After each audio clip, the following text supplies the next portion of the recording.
For me, it's like, the climate's always changing. You hear that from people that, might want to deny that climate change has happened. Okay, firstly, I have no idea what this is. Is this a man or is it a woman? I mean, the hair, the way, the voice, it's hard to tell. I guess that's an Adam's apple, so we'll go with this thing is a man. Yes, the climate's always changed. And no, this isn't by people who deny that the climate's changing, because we're saying the climate's always changed. It doesn't mean that we're saying it suddenly stopped changing.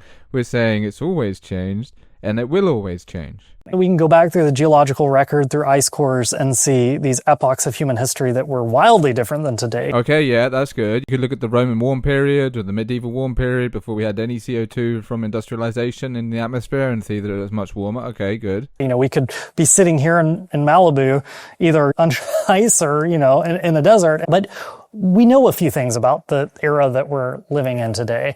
There's a large amount of CO2 that's released the atmosphere from the burning of fossil fuels. We can measure that. And thank God that humanity started burning hydrocarbons, because we were about to go below 150 parts per million and all plant life on the earth would die, including then us. We can look at the isotopic signature and see where that carbon is coming from and look at the levels.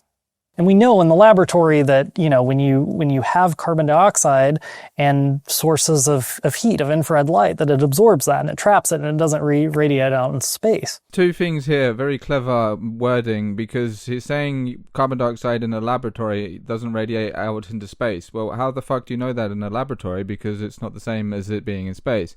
Dr. Robert Ian Holmes had a brilliant analogy. We had a great discussion on the Climate Com podcast. You should watch that episode, where he gives an analogy of two cars.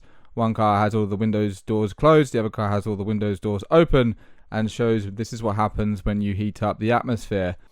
And sure, these models are complex and there are things we don't know and there's lots of uncertainty. This is probably the smartest thing this man-woman thing says right here, because they admit that they don't know what they're talking about and there's things that they don't know, and we're just going to assume that it's the worst case scenario ever and the only solution is more taxes, less fun, less freedom, and less people. But if you look at the trends and the emissions and the heating and all of these things... Do you mean like this graph that shows that CO2 saturation has already been hit and that we're not going to see any further heating from CO2 at all? We can start to put together a picture of what we're doing. And I think the most important thing is not that these are unprecedented in the history of our planet changes. It's that they're unprecedented in human history. And our ability to adapt to, it's the rate of change, it's the derivative, how fast things are changing.